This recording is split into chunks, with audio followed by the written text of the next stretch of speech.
All right, welcome. We're back here at Seacrest Field, Lincoln, Nebraska. Prep Extra with JournalStar.com. I'm Clint Robus here with Ron Powell. We're going to talk some more high school football and the big games this week. There's quite a few big games here at Seacrest. So, Ron, let's start with those. I was going to say, you won't have to leave the city on Thursday or Friday to catch a good game.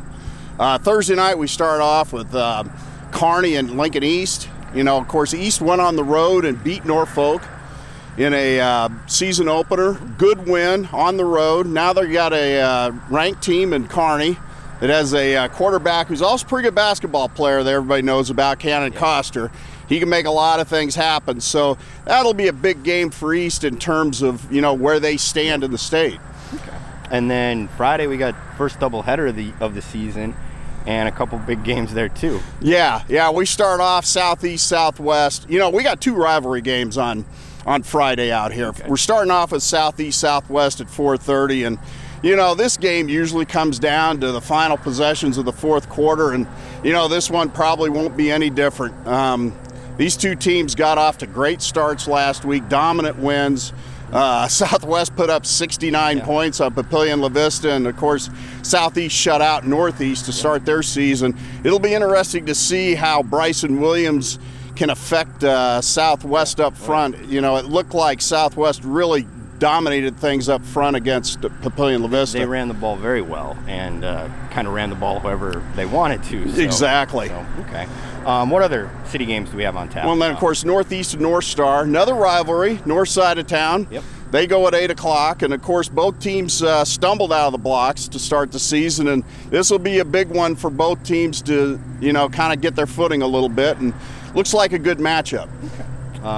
And then other city games. Well, and then also Friday at 6 o'clock over at Beechner, you're going to have Pius against Lincoln High. And I'm not sure that Beechner is going to be able to handle the crowd that they're going to have for that game. That's going to be a great atmosphere. Both of those teams got off to great starts last week. Both of them scored some points, so that should be an interesting matchup. Okay. The big thing that stood out to you from the opening weekend of the season and how that kind of even springboards into week 2 here. Well, the top 3 teams in Class A were just dominant, scored a ton of points. Omaha Burke, Bellevue West, Omaha North, you know, just unbelievably good starts. And I was really surprised at how good Elkhorn South looked early. They lost a lot of players from last year, but they just seem to just plug them in, and they've got a big game at number 2 Omaha Skutt on Friday night, a rematch of last year's state championship game.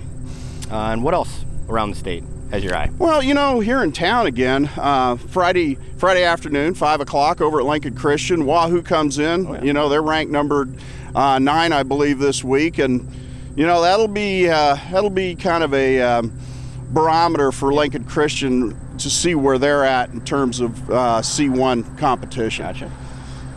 Then we got a big C2 match between UTAN and Centennial. What are you looking to see out of that? Well, you know, UTAN lost a tough game at home to number 1 Battle Creek, and on Friday night to open the season. Now they got to play number 2 Centennial, and Centennial has a great passing game. And UTAN's going to have to shift gears, so to speak, in terms of defense. Gotcha. To try and stop that wide open attack of Centennials. Okay. All right, well, we'll have all the coverage from week 2 of Neb Prep's Friday Night Lights. You know, JournalStar.com/Prep Extra, everything. You know, and follow us Friday night for our live blog with updates from games around all across the state. So we'll be there. Thanks for joining us. Thanks. Woo.